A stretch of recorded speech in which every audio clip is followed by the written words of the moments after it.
북유럽 건축계가 발칵 뒤집혔습니다. 동양 기술로 우리 전통을 침범하다니 절대 용납할 수 없어.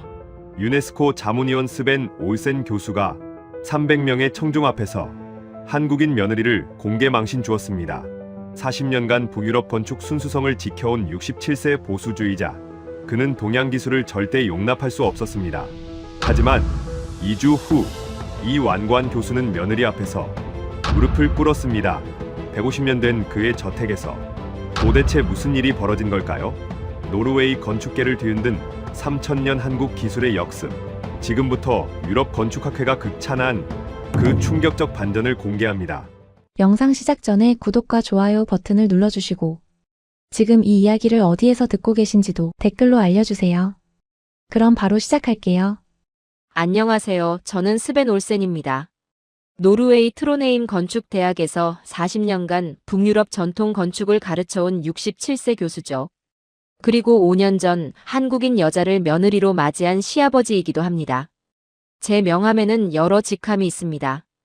유네스코 세계문화유산 자문위원, 노르웨이 건축학회 이사, 스칸디나비아 목조건축연구소 소장. 하지만 제가 가장 자랑스럽게 여기는 건 따로 있어요. 북유럽 건축의 순수성을 지켜온 보수주의자라는 평판입니다. 저는 트로네임 외곽니다로스 지역에 삽니다. 150년 된 목조 저택이에요. 증조 할아버지가 1874년에 지은 집입니다. 노르웨이 전통 방식 그대로죠.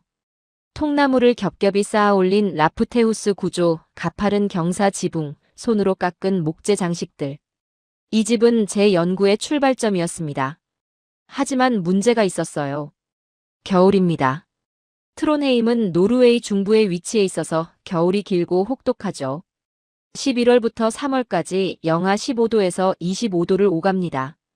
저희 집 난방은 전통 방식입니다. 벽난로와 전기 라디에이터를 함께 써요. 매달 난방비가 5만 크론에 하나로 약 700만 원 정도 나옵니다. 비싸죠. 하지만 저는 이게 당연하다고 생각했어요. 전통을 지키는 대가니까요. 가장 걱정되는 건 올해 92세이신 제 아버지입니다. 관절염과 혈액순환 장애를 앓고 계세요. 특히 겨울이면 증상이 심해집니다. 매년 1월이면 저체온증으로 병원에 실려가시곤 해요. 작년 겨울엔 정말 위험했습니다. 새벽에 화장실 가시다가 쓰러지셨거든요. 체온이 34도까지 떨어졌어요. 의사 선생님이 말씀하셨죠.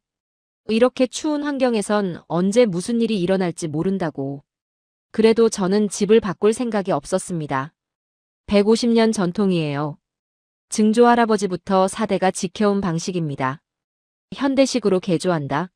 상상도 못했죠. 5년 전 제 아들 토마스가 결혼했습니다. 상대는 한국 여자였어요. 민지라는 이름이었죠. 토마스가 오슬로 대학원에서 만났다고 했습니다. 둘 다 건축공학을 전공했대요. 처음엔 반대했습니다. 솔직히 말하면 동양인 며느리를 받아들이기 힘들었어요. 우리 가문의 순수 노르웨이 혈통이 이어져 왔는데 말이죠. 하지만 토마스가 워낙 간절히 부탁해서 마지못해 승낙했습니다.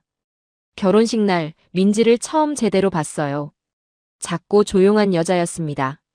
인사성은 바르더군요. 하지만 저는 마음을 열지 않았어요. 식사 자리에서도 최소한의 대화만 했습니다. 민지가 건축공학 박사라는 걸 알았을 때도 별 감흥이 없었어요. 동양의 건축학이 뭐가 있겠습니까? 저는 유럽 건축사를 40년간 연구했습니다. 세계 어디에 내놔도 권위자죠. 결혼 후 토마스와 민지는 저희 저택 별채에서 살기 시작했습니다. 본체와 50m 떨어진 작은 건물이에요. 저는 그게 적당한 거리라고 생각했죠. 민지는 말이 없는 며느리였습니다. 가족 식사 때도 조용히 앉아있기만 했어요. 토마스가 대화를 이끌려 해도 저는 무뚝뚝하게 대답했습니다. 민지에게 직접 말을 거는 일은 거의 없었죠. 그해 겨울이 지나고 봄이 왔습니다. 민지가 처음으로 제게 제안을 했어요. 저택 구조를 조사해보고 싶다고 했습니다. 박사 논문 주제가 북유럽 전통 건축의 에너지 효율 개선이라더군요. 저는 단호하게 거절했습니다. 우리 집은 연구 대상이 아니라고 했죠. 민지는 더 이상 말하지 않았어요. 하지만 눈빛에서 뭔가 다른 생각이 있다는 걸 느꼈습니다. 그로부터 4년이 흘렀습니다. 민지는 여전히 조용했어요. 하지만 가끔 할아버지 방에서 오래 시간을 보냈습니다. 할아버지와 무슨 얘기를 나누는지 모르겠더군요. 올해 1월 상황이 급변했습니다. 아버지가 또 쓰러지신 거예요.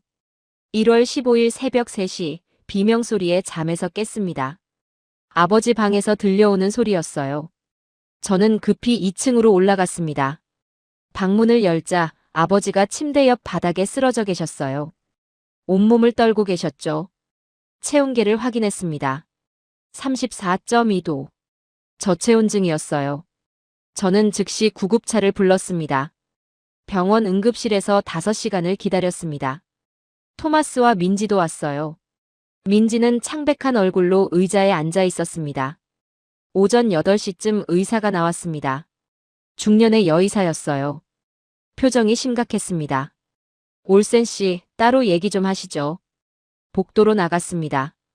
의사가 조심스럽게 말했어요. 아버님 상태가 좋지 않습니다. 관절염도 문제지만 만성적인 저체온 노출이 심각해요. 이런 환경에서 계속 지내시면. 의사는 잠시 말을 멈췄습니다. 이번 겨울을 넘기기 어려울 수 있습니다. 그 말이 머릿속에서 맴돌았습니다. 이번 겨울을? 저는 아무 말도 못했어요. 주거 환경을 바꾸셔야 합니다. 더 따뜻한 곳으로 이사하시거나 난방 시스템을 전면 교체하시거나. 저는 고개를 끄덕였습니다. 하지만 속으로는 생각했죠. 150년 된 저택을 어떻게 바꾼단 말인가. 아버지는 3일 후 퇴원하셨습니다. 집으로 모셔왔을 때 방은 여전히 차갑더군요. 라디에이터를 최대로 틀어도 소용없었어요. 그날 저녁 가족 회의를 했습니다. 식탁에 저, 아버지, 토마스, 민지가 앉았어요. 토마스가 먼저 말을 꺼냈습니다. 아버지, 이제 집을 바꿔야 합니다. 할아버지 건강이. 바꾼다니 무슨 소리냐? 저는 단호하게 말했습니다. 민지가 조심스럽게 입을 열었어요. 아버님, 제가 한 가지 제안이 있습니다. 저는 민지를 쳐다봤습니다. 그녀가 서류 몇 장을 테이블 위에 놓았어요. 온돌이라는 난방 시스템입니다. 한국에서 3,000년간 사용해온 바닥 난방이에요. 유럽에서도 최근 주목받고 있고요. 저는 서류를 집어들었습니다. 한국어와 영어가 섞인 논문이었어요. 그림과 도표들이 있었죠. 바닥을 따뜻하게 해서 복사열로 방 전체를 데우는 방식입니다. 에너지 효율이 기존 난방보다 40% 이상 높고 특히 관절염 환자에게. 그만. 저는 서류를 테이블에 내려놓았습니다. 민지, 자네 뭘 제안하는 건지 알고 있나? 우리 집에 동양 기술을 들여오자는 거 아닌가? 아버님, 이건 기술의 문제가 아니라 생명의. 생명 문제라고 해서 전통을 버릴 순 없네. 우리 집은 150년 된 노르웨이 전통 건축이야. 한국 난방을 설치한다. 말도 안 되는 소리지. 토마스가 끼어들었습니다. 아버지, 지금 할아버지가 위험한 상황인데. 내가 다른 방법을 찾을 거다. 더 좋은 라디에이터를 들여오든지 단열을 강화하든지. 하지만 동양 방식은 절대 안 돼. 민지는 입을 다물었습니다. 눈가가 붉어진 게 보였어요. 하지만 저는 신경 쓰지 않았습니다. 일주일 후, 저는 트론헤임 대학에서 정기 강연이 있었습니다. 학기 초 특강이었죠. 주제는 북유럽 건축 정체성의 보존이었어요. 대강당에 300명이 넘는 사람들이 모였습니다. 학생들, 교수들, 건축가들이었어요. 저는 단상에 올라갔습니다. 강연은 순조롭게 진행되었습니다. 저는 스칸디나비아 건축의 역사와 가치에 대해 설명했어요. 청중들은 집중해서 들었습니다. 질의응답 시간이 되었습니다. 한 학생이 손을 들었어요. 교수님, 최근 유럽에서 아시아 건축 기술을 도입하는 사례가 늘고 있습니다. 특히 한국의 온돌 시스템이 에너지 효율 면에서 주목받고 있는데 어떻게 생각하십니까? 저는 잠시 생각했습니다. 그리고 대답했죠. 좋은 질문입니다. 하지만 저는 그런 움직임을 우려스럽게 봅니다. 강당이 조용해졌습니다. 건축은 단순히 기능의 문제가 아닙니다. 문화와 정체성의 문제죠. 동양 기술을 무분별하게 받아들이는 건 우리 건축 전통을 희석시키는 일입니다. 저는 목소리를 높였어요. 이건 일종의 문화적 침략입니다. 에너지 효율이라는 명분으로 우리의 정체성을 잃어버리는 거죠. 저는 건축학자로서 이런 흐름에 단호히 반대합니다. 박수가 터져나왔습니다. 하지만 일부는 박수를 치지 않았어요. 강연이 끝나고 복도로 나왔을 때였습니다. 민지가 서 있었어요. 저는 깜짝 놀랐습니다. 그녀가 강연장에 있었다는 걸 몰랐거든요. 민지의 눈에 눈물이 고여 있었습니다. 그녀는 아무 말 없이 저를 쳐다보다가 돌아서서 걸어갔어요. 그날 밤 토마스가 제 서재로 찾아왔습니다. 문을 벌컥 열고 들어오더군요. 아버지, 오늘 강연 들었습니다. 그래, 어땠나? 최악이었습니다. 저는 책을 내려놓았습니다. 민지가 얼마나 상처받았는지 아십니까? 300명 앞에서 그녀의 전공을, 그녀의 나라를 모욕하신 거예요. 나는 학문적 견해를 밝혔을 뿐이야. 학문적 견해요? 그건 편견입니다. 아버지는 민지를 5년 동안 제대로 대접한 적이 없어요. 한 번도요.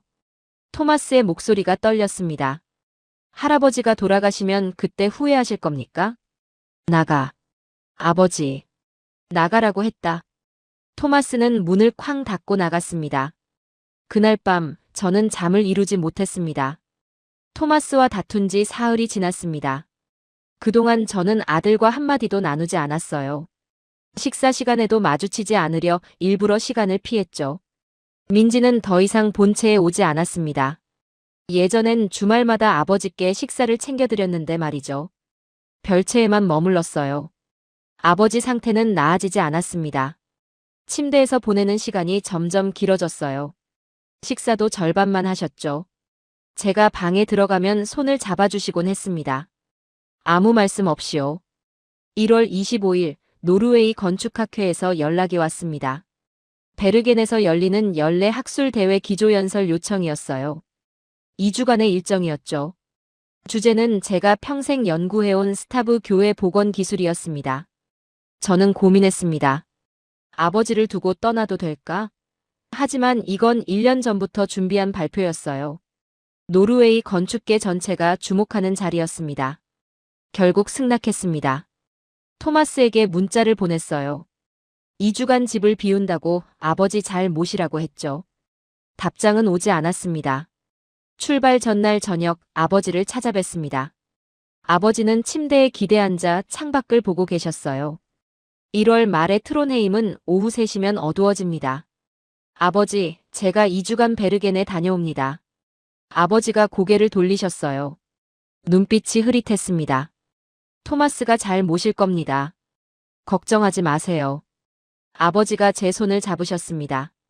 차가운 손이었어요. 스벤, 너무 고집부리지 마라. 저는 무슨 말씀인지 알았습니다. 하지만 대답하지 않았어요. 다음 날 아침 일찍 짐을 챙겼습니다. 현관으로 나왔을 때 토마스와 민지가 나와 있었어요. 배웅인지 확인차 나온 건지 모르겠더군요. 저는 두 사람을 번갈아 봤습니다.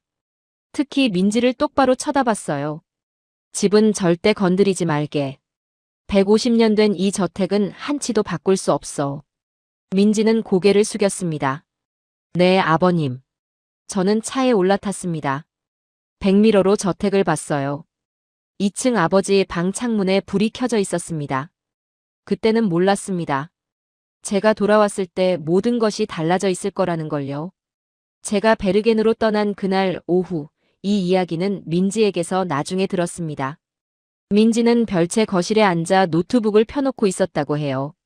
화면에는 독일 함부르크에 사는 한국인 온돌 기술자 연락처가 떠 있었죠. 토마스가 퇴근해서 들어왔습니다. 민지가 말했다고 하더군요. 오빠, 이제 시작해야 해요. 토마스는 반대했다고 합니다. 아버지가 돌아오시면 두 사람 다 쫓겨날 거라고 했대요. 하지만 민지는 이미 결심한 상태였답니다. 할아버지를 더 이상 이렇게 둘 순 없어요. 의사 선생님 말씀 들었잖아요. 민지의 눈에 눈물이 고였다고 합니다. 오빠, 나는 5년 동안 아버님한테 인정받으려고 노력했어요. 하지만 이젠 인정 같은 거 바라지 않아요. 그냥 할아버지만 살리고 싶어요. 토마스가 한참을 고민하다 결국 고개를 끄덕였다고 합니다. 단 실패하면 모든 책임은 자기가 지겠다고 했답니다. 민지는 박사과정 중 받은 장학금을 저축해둔 게 있었습니다. 2만 유로, 하나로 약 3천만 원이었어요. 5년간 모은 전부였죠. 그 돈을 쓰기로 했답니다. 그날 밤 민지는 독일 함부르크의 김 기술자에게 전화했습니다. 10년 경력의 온돌 전문가였어요. 상황을 설명하자 김 기술자가 신중하게 답했다고 합니다. 150년 된 건물이면 바닥 구조 확인이 필수입니다. 자칫하면 건물이 손상될 수 있어요. 비용은 최소 2만 유로라고 했답니다. 민지의 저축이 딱 그 정도였죠. 2주 안에 끝낼 수 있나요? 김 기술자는 잠시 침묵했다가 대답했답니다. 가능은 합니다. 하지만 위험 부담이 큽니다. 혹시 공사 중 구조 문제가 발견되면 그래도 해야 합니다. 민지의 목소리는 떨렸지만 단호했다고 합니다. 이틀 후인 1월 29일 김 기술자와 박 기술자가 트론헤임에 도착했습니다. 둘 다 40대 중반에 노련해 보이는 사람들이었어요. 저택을 둘러본 김 기술자가 심각한 표정으로 말했답니다. 일단 아버님 방부터 시작하겠습니다. 전체를 다 하기엔 시간도 예산도 부족해요. 민지는 고개를 끄덕였습니다. 우선 아버지 방 한 곳만이라도 살리는 게 급선무였으니까요. 그날 저녁 민지와 토마스는 아버지를 트론헤임 시내에 사는 토마스 고모댁으로 모셨습니다. 공사 기간 동안 계실 곳이었죠. 아버지는 의아해하셨지만 따라가셨답니다. 민지가 손을 잡고 차에 태워드렸다고 해요. 1월 30일 아침 공사가 시작되었습니다. 김 기술자 팀이 아버지 방 바닥을 조심스럽게 제거하기 시작했어요. 150년 된 소나무 널빤지들이 하나씩 벗겨졌습니다. 바닥이 모두 거치자 모두가 숨을 멈췄다고 합니다. 곰팡이가 가득했답니다. 바닥 및 나무 기둥들은 심하게 부식되어 있었어요. 손으로 만지면 부서질 정도였죠. 김 기술자가 혀를 찼습니다. 이거 큰일인데요. 구조 보강을 먼저 해야 합니다. 예산이. 민지의 얼굴이 창백해졌다고 합니다. 얼마나 더 필요한가요? 최소 1만 유로는 더 들어갈 것 같습니다. 민지에게는 그런 돈이 없었습니다. 토마스가 나섰어요. 은행에서 대출을 받겠다고 했죠. 우리 가문은 대대로 빚을 지지 않았는데 제 아들이 처음으로 그 원칙을 깬 겁니다. 공사는 계속되었습니다. 부식된 나무 기둥들을 교체하고 단열재를 깔고 온돌 파이프를 설치했어요. 민지는 매일 밤 현장을 지켰다고 합니다. 기술자들이 퇴근한 후에도 혼자 남아서 공사 진행 상황을 확인했대요. 제가 갑자기 돌아올까봐 두려웠던 거죠. 공사 일주일째 시청 건축과에서 담당자가 나왔습니다. 이웃에서 민원이 들어왔다고 했어요. 민지는 침착하게 설명했답니다. 내부 난방 시스템 교체 중이라고 모든 서류는 합법이라고요. 다행히 경고만 받고 넘어갔습니다. 공사 10일째 온돌 파이프 설치가 완료되었습니다. 바닥 전체에 촘촘하게 뱀처럼 배치된 파이프들. 토마스가 사진을 찍어서 나중에 보여줬는데 정말 정교한 예술품 같았어요. 공사 13일째인 2월 11일 마무리 작업이 진행되었습니다. 타일을 깔고 보일러를 연결하고 시운전을 준비했죠. 그날 오후 김 기술자가 보일러를 가동했습니다. 30분 후 바닥이 서서히 따뜻해지기 시작했다고 합니다. 민지와 토마스는 신발을 벗고 맨발로 바닥을 밟아봤답니다. 포근한 온기가 발바닥에서 퍼져나갔어요. 민지는 그 자리에서 울음을 터뜨렸다고 합니다. 하지만 기쁨은 잠시뿐이었습니다. 토마스가 달력을 봤어요. 제가 내일 돌아오는 날이었습니다.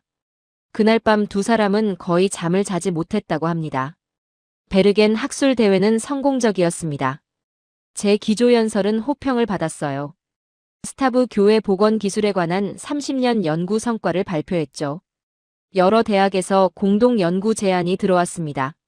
하지만 머릿속은 계속 집 생각뿐이었어요. 아버지는 괜찮으실까? 토마스는 잘 모시고 있을까? 이상하게도 민지 생각도 났습니다. 제가 한 말들이 너무 심했나 싶었죠. 2월 12일 오후 4시 트론헤임으로 돌아왔습니다. 저택에 도착했을 때 현관에 토마스와 민지가 서 있었어요. 두 사람 모두 안색이 안 좋았습니다. 피곤해 보였죠. 다녀왔다. 저는 가방을 내려놓고 안으로 들어갔습니다. 현관에서부터 뭔가 달랐어요. 공기가 따뜻했습니다. 평소보다 훨씬요. 난방을 많이 틀었나? 토마스가 대답했습니다. 아버지, 말씀드릴 게 있습니다. 저는 토마스를 쳐다봤어요. 아들의 표정이 굳어 있었습니다. 할아버지 방에 온도를 설치했습니다. 그 순간 제 머릿속이 하얘졌습니다. 온돌? 제가 그렇게 반대했던 그 동양 난방 시스템을? 저는 아무 말 없이 2층으로 올라갔습니다. 토마스와 민지가 뒤따라왔죠. 아버지 방문을 열었습니다. 방 안은 따뜻했어요. 이상할 정도로요. 아버지는 침대가 아닌 바닥에 앉아 신문을 읽고 계셨습니다. 20년 만에 처음 보는 광경이었어요. 바닥을 쳐다봤습니다. 150년 된 소나무 널빤지는 사라지고 베이지색 타일이 깔려 있었습니다. 이게 무슨 짓인가? 제 목소리가 떨렸습니다. 아버지가 고개를 들으셨어요. 얼굴에 미소가 번졌습니다. 스벤 돌아왔구나. 이거 봐라. 내가 바닥에 앉아 있어. 무릎이 하나도 안 아파. 저는 아버지 말씀을 듣지 못했습니다. 머릿속이 분노로 가득 찼거든요. 복도로 나왔습니다. 토마스와 민지가 문 앞에 서 있었어요. 당장 원상복구해. 제 목소리가 복도에 울렸습니다. 150년 역사를 하루아침에 파괴했어. 내가 뭐라고 했나? 집은 절대 건드리지 말라고 했지. 민지가 조심스럽게 입을 열었습니다. 아버님, 할아버님께서 건강해지셨어요. 체온도 정상으로 돌아오시고. 닥쳐. 저는 소리를 질렀습니다. 자네가 뭘 안다고. 150년 전통을 한국 여자가 멋대로 바꿔. 당장 나가. 이 집에서 나가란 말이야. 민지의 눈에 눈물이 고였습니다. 토마스가 아내를 감싸 안았어요. 아버지, 이건 제 결정이었습니다. 너도 마찬가지야. 둘 다 짐 싸. 저는 서재로 들어가 문을 쾅 닫았습니다. 책상에 앉았지만 아무것도 할 수가 없었어요. 손이 떨렸습니다. 분노 때문인지 배신감 때문인지 알 수 없었죠. 1시간쯤 지났을까요? 노크 소리가 들렸습니다. 나가. 하지만 문이 열렸어요. 아버지였습니다. 아버지는 지팡이 없이 걸어 들어오셨습니다. 제 맞은편 의자에 앉으셨어요. 스벤, 진정해라. 아버지, 우리 집이 망가졌어요. 150년 역사가 뭐가 중요하냐? 아버지의 목소리는 조용했지만 단호했습니다. 나는 70년 동안 이 집에서 살았다.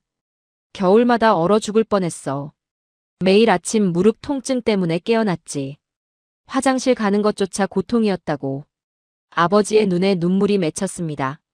민지가 날 살렸어. 자기 전 재산을 들여서 말이야. 너한테 맞을 줄 알면서도 했단다. 저는 할 말을 잃었습니다. 전통이 뭐가 중요하냐? 내 아버지 목숨보다 중요하냐? 아버지는 천천히 일어나셨습니다. 그리고 방을 나가셨어요. 저는 혼자 서재에 남았습니다. 창밖으로 눈이 내리고 있었어요. 다음 날 아침, 저는 식사를 거르고 서재에 있었습니다. 우편물이 도착했어요. 난방비 청구서가 있었습니다. 펼쳐봤습니다. 27,000크로네. 작년 같은 시기는 5만 크로네였어요. 거의 절반으로 줄어든 겁니다. 저는 청구서를 한참 들여다봤습니다. 오후쯤 토마스가 서재 문을 두드렸습니다. 들어와. 토마스가 들어왔어요. 손에 서류 몇 장을 들고 있었습니다. 아버지, 이거 보세요. 서류를 받아들었습니다. 의료 기록이었어요. 아버지의 혈액 검사 결과였죠. 2주 전 결과와 어제 결과입니다. 저는 두 장을 비교해 봤습니다. 체온, 혈액순환 지표, 염증 수치. 모두 개선되어 있었어요. 의사 선생님이 놀라셨습니다. 2주 만에 이렇게 좋아진 적은 처음이라고 하시더군요.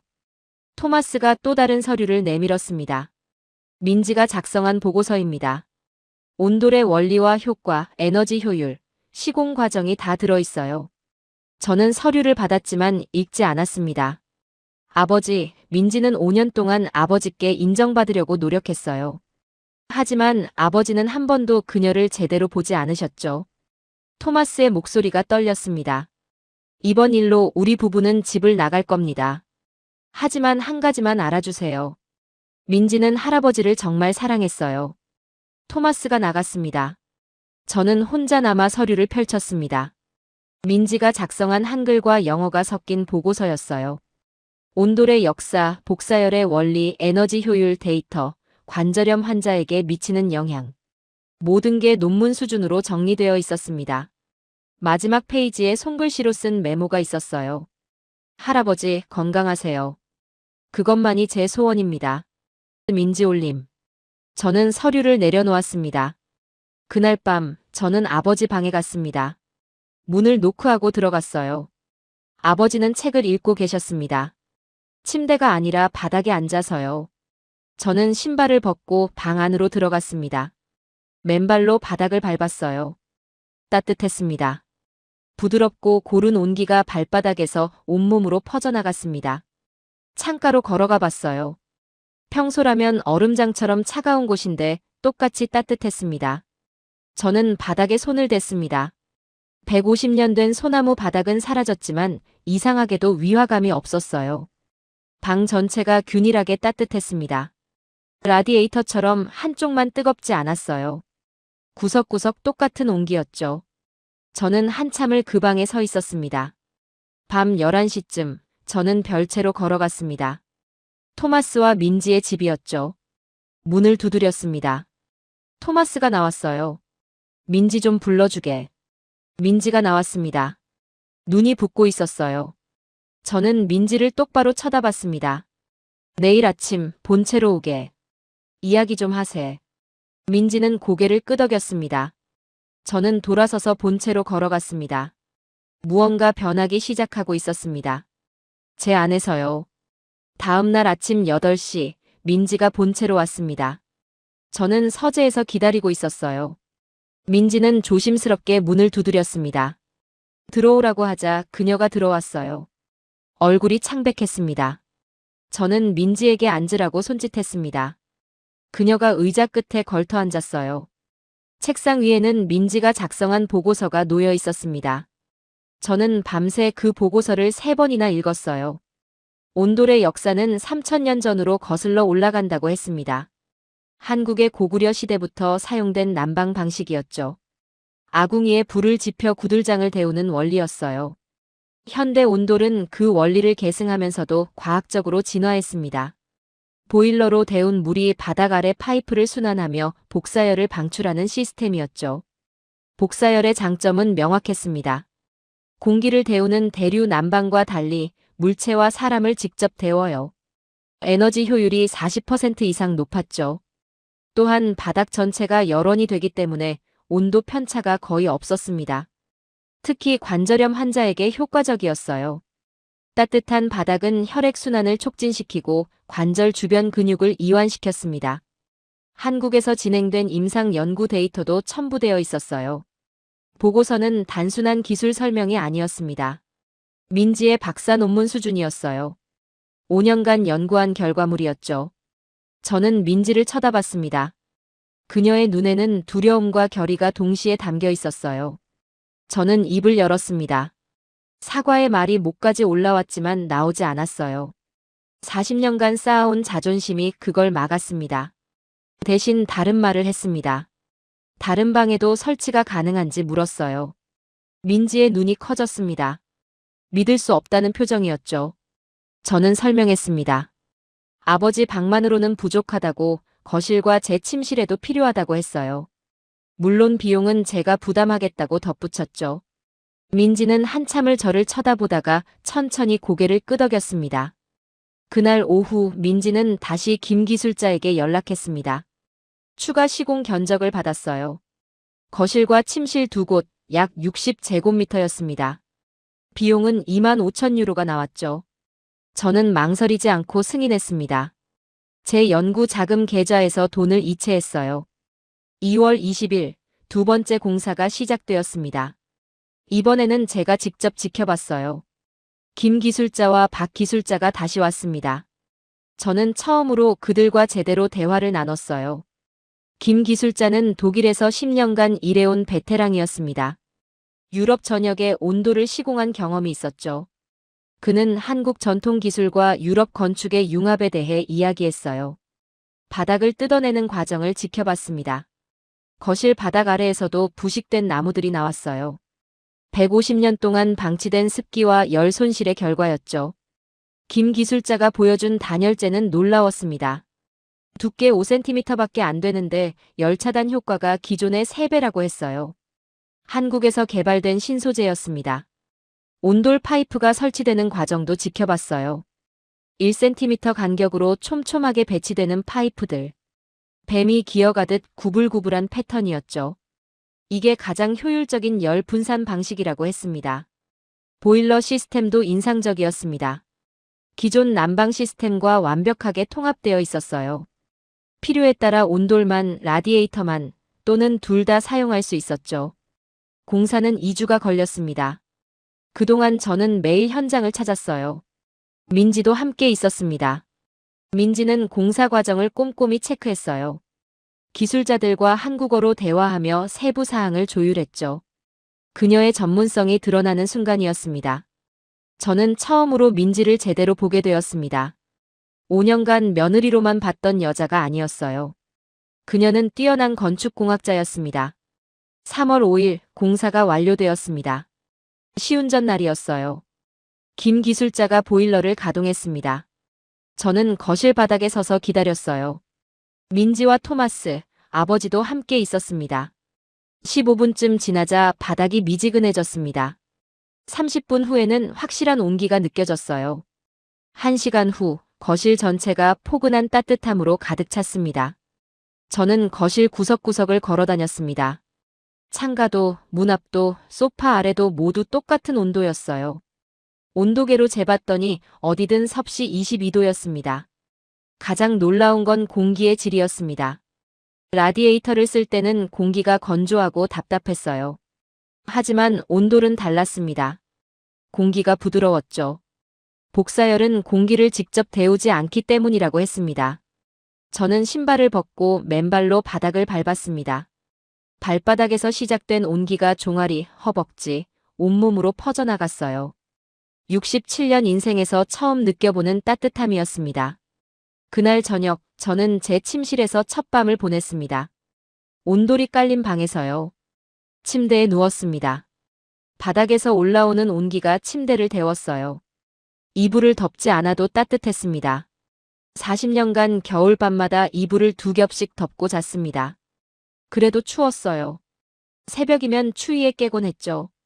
하지만 이날 밤은 달랐습니다. 아침까지 한 번도 깨지 않고 잤어요. 다음 날 아침, 저는 민지를 서재로 불렀습니다. 그녀가 들어왔을 때 저는 일어나서 그녀를 마주봤습니다. 그리고 처음으로 고개를 숙였습니다.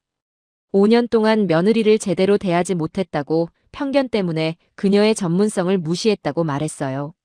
학교에서 공개적으로 모욕한 것도 사과했습니다. 민지의 눈에 눈물이 고였습니다. 저도 울컥했어요. 저는 민지에게 말했습니다. 이제부터는 달라질 거라고 진정한 가족으로 대하겠다고 약속했죠. 민지가 고개를 끄덕였습니다. 그녀도 울고 있었어요. 그날부터 우리 집의 분위기가 바뀌었습니다. 저녁 식사는 다시 함께 하게 되었습니다. 저는 민지에게 한국 건축에 대해 물었습니다. 그녀는 한옥의 원리, 온돌의 역사, 현대 건축과의 융합에 대해 설명해줬죠. 저는 듣는 것만으로도 흥미로웠습니다. 40년간 유럽 건축만 연구했던 제게 새로운 세계가 열리고 있었어요. 3월 중순, 트론헤임 대학 동료 교수 요한이 집을 방문했습니다. 요한은 환경 건축을 전공하는 50대 교수였어요. 저와 30년 지기 친구였죠. 거실에 안내했습니다. 요한이 들어서자마자 신발을 벗고 싶다고 했어요. 바닥의 따뜻함을 느낀 거죠. 저는 온돌에 대해 설명했습니다. 민지가 자세한 기술적 부분을 보충했어요. 요한은 감탄했습니다. 이건 혁명이라고 노르웨이 전체가 알아야 한다고 했죠. 그는 제게 제안했습니다. 다음 달 학회에서 발표하면 어떻겠냐고요. 전통 건축과 현대 기술의 융합이라는 주제로요. 저는 망설였습니다. 제가 평생 반대했던 것을 이제 와서 발표한다는 게 부끄러웠거든요. 하지만 요한이 말했습니다. 변화를 인정하는 용기야말로 진정한 학자의 자세라고요. 저는 결국 승낙했습니다. 그날 밤 저는 일기를 썼습니다. 67년 인생에서 가장 큰 변화를 겪고 있다고 적었어요. 고집스러운 노 교수가 한국인 며느리에게서 배우고 있다고요. 창밖으로 3월의 눈이 내렸습니다. 하지만 집 안은 따뜻했어요. 제 마음도 따뜻해지고 있었습니다. 3월 말, 저는 민지와 함께 학회 발표 준비를 시작했습니다. 주제는 정했어요. 전통 건축과 동양 기술의 융합 온돌 적용 사례 연구였습니다. 제 평생 연구와 정반대되는 제목이었죠. 민지는 기술 자료를 정리했습니다. 온돌의 원리, 시공 과정, 에너지 효율 데이터, 의료 효과까지 체계적으로 구성했어요. 저는 건축사적 관점을 추가했습니다. 작업하면서 저는 많은 것을 배웠습니다. 한국 전통 건축의 철학은 자연과의 조화였어요. 한옥은 여름엔 시원하고 겨울엔 따뜻하도록 설계되었죠. 온돌은 그 핵심이었습니다. 놀라운 건 과학적 원리였습니다. 3000년 전 한국인들은 이미 복사열의 효율을 알고 있었어요. 아궁이에서 구들장까지 이어지는 연기 통로는 현대 열교환기의 원리와 같았죠. 노르웨이 전통 건축도 비슷한 철학을 가졌습니다. 자연 속에서 인간이 편안하게 사는 것. 동서양의 본질은 같았어요.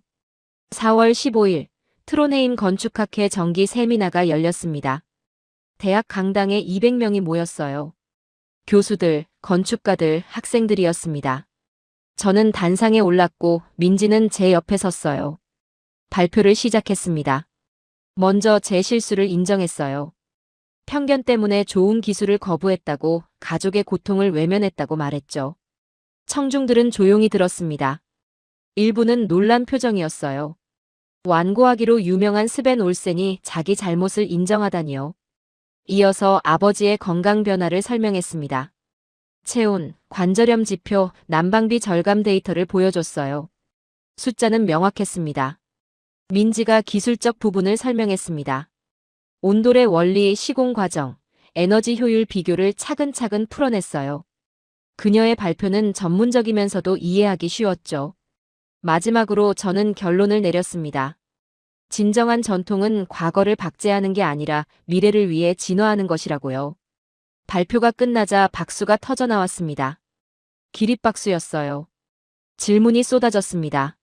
설치 비용, 시공 기간, 오래된 건물 적용 가능성, 노르웨이 기후 적합성 등등.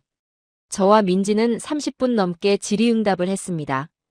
발표 후 여러 사람이 저를 찾아왔습니다. 트론헤임 시내 건축가 3명이 온돌 설치를 문의했어요. 오슬로에서 온 부동산 개발업자는 신축 아파트에 적용하고 싶다고 했죠. 가장 놀라운 제안은 노르웨이 에너지부에서 왔습니다. 담당 관료가 저를 따로 불렀어요. 정부에서 친환경 난방 보급 사업을 검토 중인데 자문을 맡아달라고 했습니다. 저는 민지를 추천했습니다. 기술 전문가는 그녀라고요. 관료는 고개를 끄덕였습니다. 그날 저녁 집으로 돌아왔을 때 축하 파티가 열렸습니다. 토마스가 준비한 거였어요. 아버지도 거실에 나와 계셨죠. 아버지는 93세 생신이 다가오고 있었습니다. 건강은 놀랍도록 좋아지셨어요. 매일 아침 산책을 나가셨고 식사도 잘하셨죠. 지팡이도 필요 없으셨습니다. 의사 선생님이 기적이라고 했습니다. 1월에는 이번 겨울을 넘기기 어렵다고 했는데 3개월 만에 완전히 회복하셨으니까요. 저는 파티 내내 민지를 바라봤습니다. 그녀가 없었다면 아버지는 어떻게 되셨을까요? 우리 가족은 어떻게 됐을까요? 5월 초 민지에게 제안이 하나 들어왔습니다. 베르겐 공과대학에서 객원 교수 초청이었어요. 건축공학과에서 온돌과 친환경 건축을 가르쳐달라는 거였죠. 1년 계약이었습니다. 민지는 고민했습니다. 트론헤임을 떠나야 했으니까요. 토마스와도 떨어져 지내야 했고요. 저는 민지를 설득했습니다. 이건 그녀의 기회라고 놓치면 안 된다고 했어요. 토마스도 찬성했습니다. 민지는 결국 승낙했습니다. 5월 말 민지가 베르겐으로 떠났습니다. 저와 토마스, 아버지가 배웅을 나갔어요. 민지는 떠나기 전 제게 말했습니다. 아버지께 인정받아서 행복하다고요. 저는 그녀를 안아줬습니다. 5년 만에 처음이었어요. 민지가 떠난 후에도 우리 집은 따뜻했습니다. 6월 어느 날 저는 서재에서 새 논문을 쓰고 있었습니다. 제목은 건축에서의 문화융합이었어요. 민지와의 공동 연구였죠. 창밖으로 여름 햇살이 들어왔습니다. 온돌은 꺼져 있었지만 제 마음은 여전히 따뜻했어요. 67년 인생에서 가장 큰 교훈을 얻었습니다. 진정한 지혜는 배울 줄 아는 것이고 진정한 용기는 틀렸음을 인정하는 것입니다. 그리고 진정한 가족은 피가 아니라 사랑으로 만들어진다는 것을요. 1년이 흘렀습니다. 지금 저는 서재 창문 너머로 겨울 풍경을 바라보고 있어요. 맨발로 바닥을 밟은 채로요. 예전 같았으면 상상도 못했을 일입니다. 아버지는 지금 94세입니다. 작년 겨울을 무사히 넘기셨을 뿐 아니라 건강이 계속 좋아지고 계세요. 매일 아침 정원을 산책하시고 오후에는 바닥에 앉아 독서를 하십니다. 주치의 선생님이 의학 저널에 사례를 발표하고 싶다고 했을 정도예요. 민지의 베르겐 객원 교수 임기가 끝났습니다. 그녀는 트론헤임으로 돌아왔어요. 하지만 그동안 많은 것이 바뀌었습니다. 민지는 베르겐에서 3편의 논문을 발표했습니다. 모두 온돌과 친환경 건축에 관한 것이었어요. 그중 한 편은 유럽 건축학회 최우수 논문상을 받았죠. 노르웨이 에너지부와의 협력도 결실을 맺었습니다. 정부에서 친환경 난방 보급 지원 사업을 시작했어요. 민지가 기술 자문을 맡았습니다. 트론헤임에서만 20개 건물에 온돌이 설치되었습니다. 오슬로, 베르겐, 스타방에르까지 확대되었어요. 민지에게 문의가 쏟아졌습니다. 저도 바뀌었습니다. 저는 이제 북유럽 전통 건축만 고집하지 않아요. 동서양 건축의 융합을 연구하고 있습니다. 민지와 공동 논문을 3편이나 썼어요. 작년 9월, 저는 트론헤임 대학에 제안을 했습니다. 민지를 건축학과 겸임 교수로 임명해달라고요. 학과장은 흔쾌히 승낙했습니다. 오늘은 제 마지막 강의 날입니다. 68세, 40년 교수 생활의 마지막이에요. 대강당에는 500명이 넘는 사람들이 모였습니다. 학생들, 동료 교수들, 졸업생들, 언론까지 왔어요. 저는 단상에 올랐습니다. 강의 제목은 내가 틀렸던 이유였어요. 시작했습니다. 40년 교수 생활을 되돌아보며 제 편견과 오만함을 이야기했어요. 특히 5년 전 민지를 처음 만났을 때의 냉대, 작년 공개 강연에서의 모욕, 그리고 그녀가 어떻게 우리 가족을 구했는지 솔직하게 말했습니다. 청중들은 조용히 들었습니다. 일부 학생들의 눈에 눈물이 맺혔어요. 저는 민지를 무대로 초청했습니다. 그녀가 올라왔어요. 청중이 박수를 보냈습니다. 민지가 온돌 모형을 가져왔습니다. 투명 아크릴로 만든 단면도였어요. 파이프가 어떻게 배치되는지, 열이 어떻게 순환하는지 눈으로 볼 수 있었죠. 민지는 명확하게 설명했습니다. 복사열의 원리, 에너지 효율, 시공 방법까지. 15분간의 시연이었지만 청중들은 완전히 몰입했어요. 저는 민지 옆에 서서 그녀를 바라봤습니다. 5년 전 냉대했던 며느리가 이제는 제가 가장 존경하는 학자가 되었어요. 강의를 마치며 저는 말했습니다. 진정한 스승은 가르치는 사람이 아니라 배울 줄 아는 사람이라고요. 저는 민지에게서 그걸 배웠다고 했습니다. 기립박수가 터져나왔습니다. 5분 넘게 계속되었어요. 강의 후 학과장이 단상에 올랐습니다. 그리고 발표했어요. 김민지 박사를 트론헤임 건축대학 겸임교수로 임명한다고요. 민지는 놀란 표정이었습니다. 청중들이 다시 박수를 보냈어요. 저는 민지를 껴안았습니다. 그녀도 저를 안아줬어요. 우리는 둘 다 울고 있었습니다. 그날 저녁 우리 집에서 송별회가 열렸습니다. 동료 교수들, 제자들, 이웃들이 왔어요. 거실에 50명이 넘게 모였습니다. 모두 맨발로 따뜻한 바닥을 밟으며 파티를 즐겼죠. 아버지는 거실 한가운데 바닥에 앉아 계셨습니다. 70년 만에 처음으로 겨울에 바닥에 앉을 수 있게 되었다고 이게 가장 큰 선물이라고 하셨어요. 저는 건배 제의를 했습니다. 민지에게 감사하다고 그녀가 우리 가족뿐 아니라 노르웨이 전체의 따뜻함을 가져왔다고 말했어요. 창밖으로는 눈이 내렸습니다. 하지만 집 안은 따뜻했어요. 이틀 후 노르웨이 주요 일간지에 기사가 실렸습니다. 완고한 교수를 변화시킨 한국 며느리의 온돌혁명. 기사는 우리 가족 이야기를 다뤘어요. 스벤 올센 교수의 편견, 김민지 박사의 용기, 94세 노인의 기적 같은 회복. 그리고 노르웨이 전역으로 퍼지는 온돌붐까지. 기사가 나간 후 반응이 뜨거웠습니다. 민지에게 강연 요청이 쏟아졌어요. 덴마크, 스웨덴, 핀란드에서도 초청장이 왔습니다. 12월 어느 날 저는 아버지 방에 갔습니다. 아버지는 바닥에 앉아 창밖을 보고 계셨어요. 눈 내리는 풍경이었죠. 저는 아버지 옆에 앉았습니다.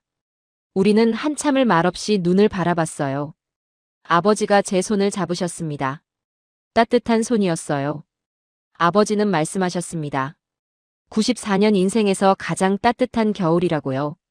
저도 그렇다고 대답했습니다. 지금 저는 68세입니다. 새로운 시작을 준비하고 있어요. 은퇴했지만 멈추지 않을 겁니다. 민지와 함께 연구를 계속할 거예요. 동서양 건축의 융합, 전통과 현대의 공존. 평생 반대했던 것들이 이제는 제 연구 주제가 되었습니다. 무엇보다 저는 배우는 학생이 되었습니다. 민지라는 훌륭한 스승을 만났으니까요. 변화는 쉽지 않았습니다. 40년 신념을 버리는 건 고통스러웠어요. 하지만 그 변화가 제게 새로운 세계를 열어줬습니다. 진정한 전통은 과거를 지키는 게 아닙니다. 미래 세대가 더 나은 삶을 살도록 진화하는 거예요. 한국인 며느리 민지가 저에게 가르쳐 준 것은 온돌 기술만이 아니었습니다. 편견을 버리는 지혜, 변화를 받아들이는 용기, 사랑하는 사람을 위해 헌신하는 마음이었어요. 이제 저는 행복합니다. 68년 인생에서 가장 따뜻한 겨울을 보내고 있어요. 밤이 되었습니다. 거실에서 가족들의 웃음소리가 들려요. 아버지, 토마스, 민지. 제가 사랑하는 사람들입니다. 저는 맨발로 거실로 향합니다. 따뜻한 바닥을 밟으며요. 이것이 제가 원했던 겨울입니다. 따뜻하고 행복하고 사랑이 가득한 겨울. 그리고 이 모든 것은 변화를 받아들였기에 가능했습니다. 68세 노르웨이 교수 스벤의 따뜻한 변화, 어떠셨나요? 한국인 며느리 민지가 전한 3000년 온돌의 지혜가 150년 전통을 지키던 완고한 교수의 마음을 녹였습니다. 편견도 고집도 사랑 앞에서는 무너진다는 감동적인 이야기였습니다. 이 영상이 마음에 드셨다면 좋아요와 구독 부탁드립니다. 댓글로 여러분이 생각하는 진정한 전통의 의미도 들려주세요. 감사합니다.